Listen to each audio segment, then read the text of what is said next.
sukses bukan ketika dia sudah menjabat, berkuasa, punya jabatan, rumah mewah. Kesuksesan gak diukur dari itu. Tapi orang yang sukses ketika mati, matinya husnul khotimah. Itu orang yang sukses. Semuanya lancar, dalam kubur nikmat, di padang mahsyar dapat syafaat Nabi, di mizan timbangan amalnya kebaikannya lebih berat daripada amal buruknya. Dihisap, dia gak dapat hisapnya, langsung masuk surga tanpa hisap, melewati jembatan syaitan mustaqim secepat kilat, baru masuk surga. Itu kalau Allah kehendaki. Kalau Allah ridho, semuanya dibikin mudah. Maka hati kita juga harus ridho. Apa ridho? Rela hati menerima setiap ketetapan yang Allah tetapkan.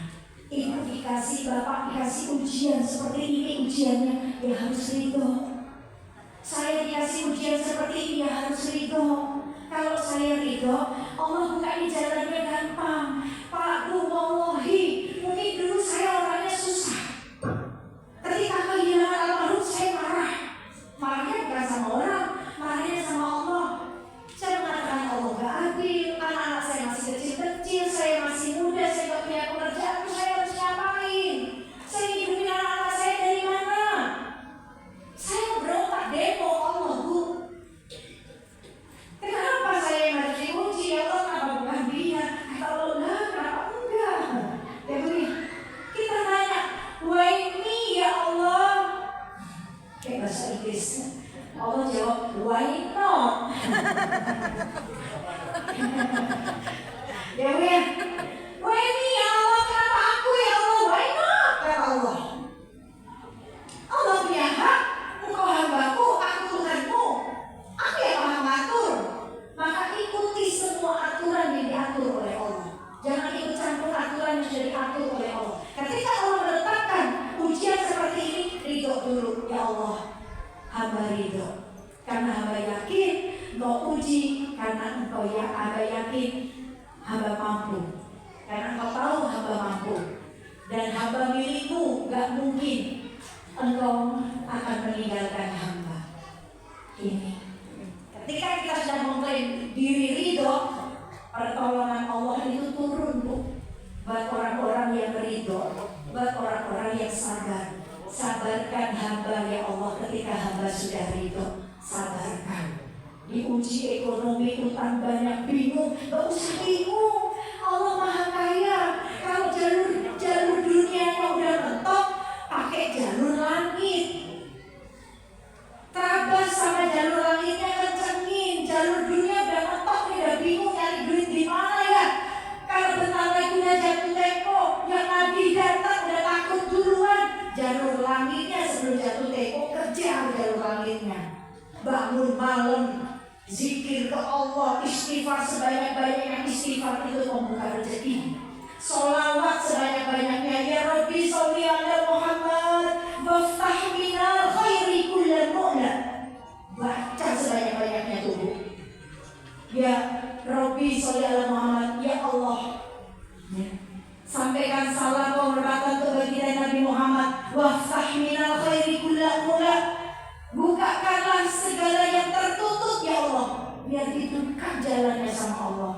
Rezekinya dikasih jalan sama Allah. Ibaratnya keran lagi mampet, dibuka tuh mampetnya, brus langsung tuh air bocor. Seperti itu, seperti air zam-zam mengalir deras rezeki kita. Maka jalur langitnya kuatin, baik suami, baik istri saling ibadah bareng-bareng. Ya, dalam hadis dikatakan Allah merahmati seorang suami ketika dia bangun tengah malam, dia percikan air di wajah istrinya, lalu mengajak istrinya sholat malam berdua. Allah merahmati. Dan Allah merahmati seorang istri yang terbangun di tengah malam, dia percikan air di wajah suaminya dan mengajak suaminya untuk sholat berdua. Allah merahmati keduanya. Percikan ya, jangan diguyur, jangan. Marah nanti suaminya Bu. Itu jadi saling menopang ibadah, kuati doanya masing-masing. Bagi Allah nggak akan Gak mungkin Allah ngabulin, gak dikabulin doa kita, gak mungkin. Allah mengabulkan doa hambanya ketika nama kekasihnya disebutkan di situ dalam doa kita. Maka sebelum doa banyakin sholawat, pasti Allah kabul. Allah malu bu, Pak, kalau gak ngabulin doa hambanya, apalagi di doa itu ada nama orang yang dicintai oleh Allah. Ya Allah, asal sholawat ini ya Allah kepada Nabi Muhammad, kepada kekasihmu yang aku cintai ya Allah. Semoga kau bukakan rezeki untukku ya Allah. Semoga menjadi jembatan rezeki untukku. Semoga menjadi wasilah keselamatan untukku. Sebutin Allah kubuliku. Karena kita berdoa nama orang yang dicintai oleh Allah, kita bawa tawasul kepada Nabi Muhammad. Maka doa kita pasti dikabul sama Allah. Amin ya Rabbal. Jadi tadi kalau pengen rezekinya lancar, satu, banyak istighfar dulu, ya, banyak istighfar, 100 kali istighfar, ya. Kedua, banyak sholawat. Mau apapun sholawatnya, mau yang tadi juga boleh, ya Rabbi sholli ala Muhammad waftah minal khairi kullahu. Ini saya diajarin oleh almarhum, ya, baca ini. Terus kalimat la ilaha illallah al-malikul haqqul mubin Muhammadur Rasulullah sholiqul waqtil amin. Baca sebanyak-banyak. Lalu baca lagi ya dzal jalali wal ikram, ya dzal jalali wal ikram, ya dzal jalali wal ikram. Banyak, kalau perlu 450 kali baca semuanya itu. Sebanyak itu. Mau seminggu kemudian, beberapa hari kemudian, itu Allah datangkan rezeki dari arah yang tidak disangka-sangka. Saya sudah mempraktekinya. Saya dulu kehilangan semuanya. Kehilangan pencari nafkah, kehilangan ayah saya, orang tua saya sudah yatim piatu, kehilangan rumah saya ketika rumah saya dibakar sama orang. Bayangkan gimana terpuruknya saya. Gimana terpuruknya saya. Sudah kehilangan orang-orang yang saya cintai, kehilangan tempat tinggal satu-satunya untuk saya beribadah dengan anak-anak saya. Tapi di situ saya nggak kehilangan cintanya Allah, Bu. Allah yang nggak pernah ninggalin saya. Walaupun mungkin orang-orang ninggalin saya, nggak peduli misalkan. Ketika rumah saya ada yang ngebakar 2014, 2013 suami saya meninggal. 2013 akhir ayah saya meninggal. 2014 pertengahan bulan Juli rumah saya terbakar. Saya di dalam rumah terbangun jam 2 malam. Panas sekali kamar saya, padahal AC-nya masih nyala. Ini AC nyala tapi kamar panas sekali. Kenapa nih saya terbangun? Biasanya saya tidur sama anak saya paling botok si Bilal. Tapi saat itu dia tidurnya sama kakaknya yang nomor 2 Abizar. Saya bangun, saya melihat di pintu, kok banyak asap yang masuk di sela-sela pintu, mulai masuk ke kamar saya. Terus saya buka kamar, itu di depan udah api semua depan kamar anak-anak saya. Saat itu kamar saya doang yang gak kena api, belum kena api itu belum, baru panasnya doang.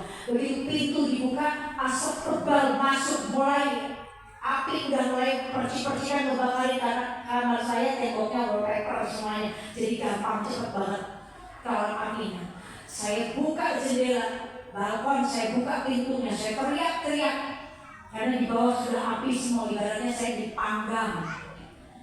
Tolong, rumah saya terbakar, tolong. Gak ada orang yang dengar teriakan saya, tetangga saya gak ada yang bangun. Orang bangun itu ketika azan subuh. Bayangkan segitu lamanya saya terjebak di api. Siapa saat itu yang dengar teriakan saya? Siapa yang dengar teriakan saya? Allah. Saya teriak-teriak, gak ada yang dengar. Tapi Allah dengar teriakan saya. Gak ada yang nolongin saya. Siapa yang nolongin saya, Bu? Jika saya bisa hidup duduk di sini, Allah. Bagi Allah kalau mau mematikan saya saat itu bisa banget, peluangnya ada. Api kebakar gak selamat selesai. Orang saat itu nawar saya mengatakan, mati nih saya nih. Ya Allah, mati saya. Nafas dari sini Bu sesak banget, udah gak bisa nafas. tapi mati langsung. Lampunya mati, udah gak nyala, AC mati, panas, as udah mulai masuk semua, api sudah menyala di mana-mana, di kamar anak-anak saya. Saya hanya merambat nyariin pintu kamar anak saya bangunin, bang cepat keluar, rumah kita kebakar. Udah akhirnya semuanya baru bisa keluar, loncat dari lantai 2. Karena masuk ke kamar udah gak bisa, masuk ke ruangan, turun ke tangga udah gak bisa, itu tangga apa lagi? Udah habis semua dengan api. Jalan satu-satunya udah loncat aja, bayangin siapa yang menggerakkan saya, gak saya berani loncat dengan anak saya. Allah. Kenapa sakit saya juga gak mati ketika loncat? Karena Allah masih kasih kesempatan. Kesempatan untuk apa? Bertobat. Oh iya, saya banyak dosa. Jadi ketika kita dikasih ujian sama Allah, jangan bersangka dengan Allah, berprasangka yang baik, muhasabah saja. Oh, dosa apa yang saya lakukan? Jika saya terjerat hutang, jika saya susah di hidup saya, dosa apa yang pernah saya lakukan? Maksiat apa yang saya pernah kerjakan? Amal apa yang saya tinggalkan? Tuh muhasabahnya 3 ini. Dosa apa yang belum saya tobati dulu yang pernah saya kerjakan? Mungkin itu. Jangan sampai dosa kita di masa lalu yang belum pernah kita tobati menghalangi kehidupan kita, menghalangi berkah ridhonya Allah. Maka Nabi katakan sering-sering kita bertobat sebelum tidur nanti, ambil wudhu, sholat tobat. Bukan tobatin dosa yang dulu, bukan, tapi dosa hari ini. Adakah hari ini mulut saya nyakitin hati istri saya? Adakah mulut saya ini nyakitin hati suami saya? Adakah mata saya melototin suami saya? Doa itu, dosa-dosa itu. Adakah lisan saya nyakitin tetangga saya? Nyakitin hati anak saya? Nyakitin hati orang tua saya? Dosa itu. Tobat sebelum tidur, ambil wudhu, sholat tobat, zikir, istighfar, sholawat, baca dulu. Tidur madep ke kanan, sebelum tidur kebahin dulu kasurnya, itu sunnah. Kebahin kasurnya 3 kali supaya makhluk-makhluk yang gak tampak oleh mata kita pergi dari kasur itu. Katakan Rasul yang tidur kebahin dulu kasurnya, karena banyak makhluk yang gak terlihat tidur di situ. Kebahin dulu, baru tidur madep ke kanan. Ketika malam itu, ketika kita tertidur, besok pagi Allah gak kasih kesempatan kita, ya, Allah gak kasih nafas kita, Allah ambil nyawa kita dalam keadaan tidur, insya Allah husnul khotimah. Kenapa? Karena kita sudah melakukan ritual wudhu sebelum tidur, itu ibadah, mendatangkan rahmat Allah. Bertobat apalagi mengakui dosa, lalu mendoakan, ya Allah, jika hari ini ada orang-orang yang menzolimi saya, memfitnah saya, menghina saya sudah maafkan mereka, ya Allah. Maka maafkan juga mereka, berkahi hidup mereka. Dan jika ada dari diri saya yang menyakiti mereka, ampuni saya, ya Allah. Udah itu, udah tobat, dalam keadaan berwudu, udah minta ampun, udah ngedoain orang lain, udah bersolawat tuh, terus berkhotbah. Maka keyakinan saya, Allah gak pernah tidur. Allah pasti menolong kita ketika kita ridho. Ketika saya loncat dari lantai 2, apa yang saya ucapkan? Inna lillahi wa inna ilaihi raji'un. Ya Allah, terserah Engkau. Saya sudah pasrah-pasrahnya. Udah pasrah. Dunia hilang saat itu juga, yang udah saya kejar, yang udah saya kumpulin, hilang ketika itu juga. Tapi saya gak kehilangan cintanya Allah. Saya terus pengen kembali kepada Allah dalam keadaan Allah ridho sama saya. Maka lihat, Allah datangkan rezeki demi rezeki. Jika saya di titik ini yang tak punya rumah, akhirnya saya bisa memberikan rumah untuk anak-anak saya. Maka berprasangkalah yang baik. Tunggulah, pertolongan Allah pasti turun untuk kita, insya Allah. Asal kita mau sabar, ya, insya Allah. Mari kita berdoa sama Allah. Semoga Allah bersihkan hati kita dari segala penyakit-penyakit hati. Saya mohon atas rasa syukur, saya berterima kasih kepada bapak-bapak, ibu-ibu semuanya yang sudah mau datang ke sini, berlama-lama duduk di seperti ini. Saya hanya bisa mohon kepada Allah, semoga doa saya didengar oleh Allah. Ya Allah, untuk mereka semua yang sudah hadir di sini, ketika mereka sedang kesulitan ekonomi, ya Allah, mudahkan rezekinya mereka, ya Allah. Bukakan jalannya, ya Allah. Bukakan pintu rezeki seluas-luasnya, ya Allah. Allahumma ftah lana abwaaba rizqi. Bukakanlah pintu-pintu rezeki untuk mereka ya Allah. Bagi mereka yang duduk di sini mendengarkan saya ya Allah, yang bodoh ilmu ini, saya bermohon berharap semoga doa hamba Kau dengar ya Allah. Bagi mereka yang sedang punya masalah, berikan jalan keluar yang terbaik ya Allah. Berikan mereka anak yang soleh dan soleha, yang menjadi qurratu a'yun, yang kelak bisa menyelamatkan mereka ke surga. Bagi mereka yang duduk di sini yang belum pernah pergi haji dan ingin sekali pergi haji ya Allah, pilih mereka semua ya Allah. Mudahkan rezekinya, mudahkan jalannya, pilih mereka dengan cara-Mu, berangkatkan mereka ya Allah. Ya Rabb, selamatkan mereka semua bersama keluarga mereka ketika nanti akhir hayat mereka. Ambil mereka semua dalam keadaan husnul khotimah dan berikan nikmat di dalam kuburnya ya Allah. Nikmat kubur untuk mereka semua. Dan ketika nanti di padang mahsyar ya Allah, semoga mendapatkan syafaat baginda Nabi Muhammad. Mereka tidak saling menginjak satu sama lain. Mereka suami yang saat ini sedang duduk di sini berharap ampunanmu, semoga di padang mahsyar tidak menginjak istrinya ya Allah. Mereka seorang istri yang sedang duduk di sini berharap ampunanmu, kelak nanti di padang mahsyar tidak menginjak suaminya ya Allah. Mereka anak-anak yang sedang duduk di sini berharap ampunanmu, semoga nanti di padang mahsyar mereka tidak menginjak orang tuanya ya Allah. Selamatkan mereka semua yang dapat syafaat yaumil qiyamah ya Allah. Ketika nanti mereka yang duduk di sini, Kau timbang amalannya ya Rabb. Hamba memohon kepada-Mu, beratkan timbangan kebaikan mereka semua ya Allah. Ketika nanti mereka melewati hisab ya Rabb, sangat mengerikan hisab itu ya Allah. Maka kami memohon kepada-Mu untuk mereka yang duduk di sini, jangan Kau hisab dosa mereka, karena mereka sudah lelah dengan ujian. Semoga ujian-ujian mereka di dunia menjadi penggugur dosa-dosa mereka ya Rabb. Hingga tidak ada yang mereka yang Kau hisab atas diri mereka ya Allah. Ya Rabb, hamba memohon kepada mereka, kepada Engkau ya Allah, untuk mereka yang sedang duduk di sini, ketika nanti melewati jembatan Siratal Mustaqim yang di bawahnya api yang menyala-nyala. Seorang suami ketika melewati jembatan Siratal Mustaqim, semoga Kau kuatkan langkahnya ya Allah. Kau kokohkan langkahnya agar tidak tergelincir. Secepat kilat mereka melangkah ya Allah. Dan Kau masukkan para suami ini yang sedang duduk di sini ke surga-Mu ya Allah. Juga para istri yang sedang berjuang, yang duduk di sini, ketika nanti melewati jembatan Siratal Mustaqim, kokohkan kakinya ya Allah. Mudahkan langkahnya agar tidak tergelincir di api yang sangat menyala. Ketika di dunia suami istri ini bisa saling tolong-menolong ketika ada yang terjatuh, tapi ketika nanti melewati jembatan Siratal Mustaqim, siapa yang menolong mereka ya Rabb? Kalau bukan Engkau yang menolongnya.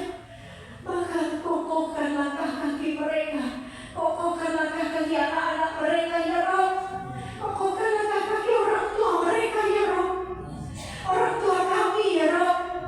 Orang tua kami ketika di dunia mengajarkan kami berjalan, dipegang erat tangan kami agar kami tidak terjatuh. Ketika mengajarkan kami bersepeda, dipegang erat diri kami supaya tidak terjatuh. Maka kami pun memohon ketika orang tua kami melewati jembatan Siratal Mustaqim, kokohkan kakinya ya Rabb. Kokohkan kaki ayah dan ibu kami. Genggam erat tangan ayah dan ibu kami ya Rabb agar tidak terjatuh dan sampai kepada surga-Mu, dan menunggu kami, anak istri, cucu, suami, keluarga mereka semuanya ya Rabb berkumpul di surga-Mu yang indah bersama baginda Nabi Muhammad SAW. Bismillahirrahmanirrahim. Fatihah.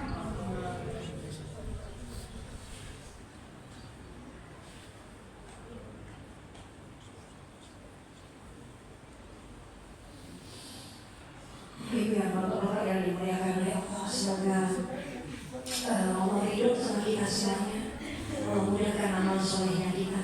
husnul khotimah, dan Allah kabul semua hajat-hajatnya kita semua. Mohon maaf lahir batin dari saya yang banyak dosa. Sebaik-baik saya masih jauh lebih baik bapak-bapak ibu yang mendengarkan saya. Dan nikmati Rabbi subhanakallahumma wa bihamdika asyhadu an la ilaha illa anta astaghfiruka wa atubu ilaik. Assalamualaikum warahmatullahi wabarakatuh. Waalaikumsalam warahmatullahi wabarakatuh. Alhamdulillahirrahmanirrahim. Selesai kita mendengarkan Umi memberikan tausiah arahan penyejuk kolbu kita malam hari ini. Semoga apa yang kita panjatkan kepada Allah Subhanahu wa Ta'ala, Allah kabulkan, amin, Allahumma amin. Bapak Ibu yang dicinta Allah, perkenankan kami menyampaikan maksud dan tujuan. Ibu masih tenang duduk?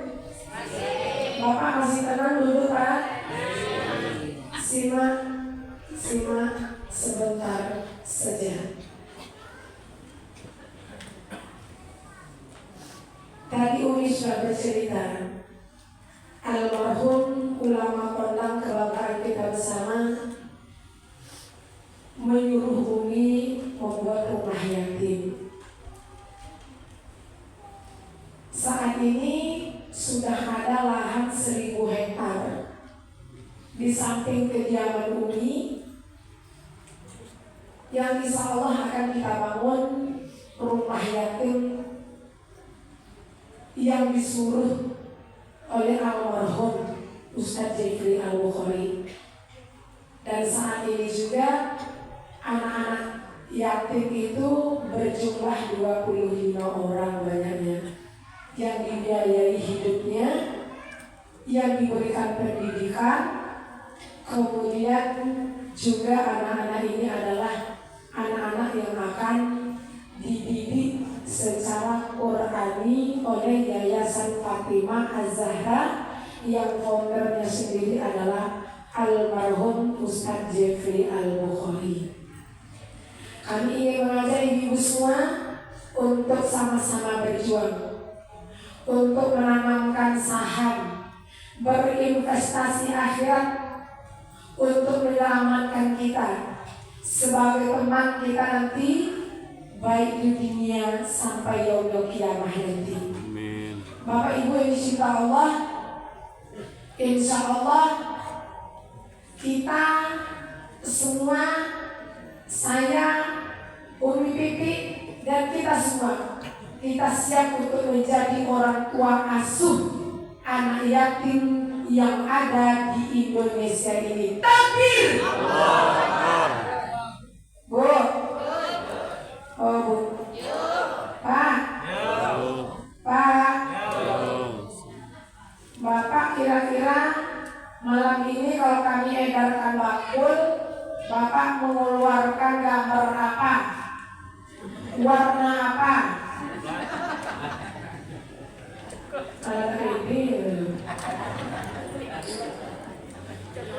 Biasanya kalau mama tergodanya yang warna apa? Buktikan ya. Cukup ya, biar bisa sampai hati yang tadi. Kan di kopi loh. Bapak-bapak suka warna apa, Pak? Ada beda Pak. Pak Wali suka warna apa, Pak Wali? Masih Pak Wali ya? Pak Wali lagu lagu tanya dia begini. Aku tahu yang amplop tadi Pak Wali. Mana yang mau tadi Pak Wali yang amplop sih tuh. Itu Fatimah Az-Zahra enggak dong? Sorry lah ya. Kami pengen kita sama-sama beramal. Boleh Bapak cantik dan solihah berjalan, kita salawatan ya. Sallallahu ala Muhammad, sallallahu alaihi wasallam, sallallahu ala Muhammad, sallallahu alaihi wasallam, sallallahu ala Muhammad.